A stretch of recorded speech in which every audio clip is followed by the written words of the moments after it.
ألف لام را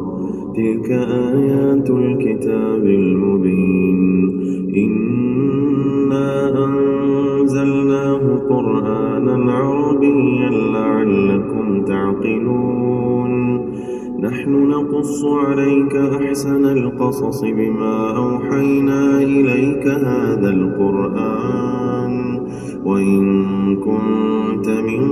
قبله لمن الغافلين إذ قال يوسف لأبيه يا أبت إني رأيت أحد عشر كوكبا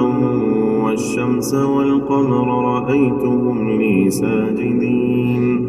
قال يا بني لا تقصص رؤياك على إخوتك فيكيدوا لك كيدا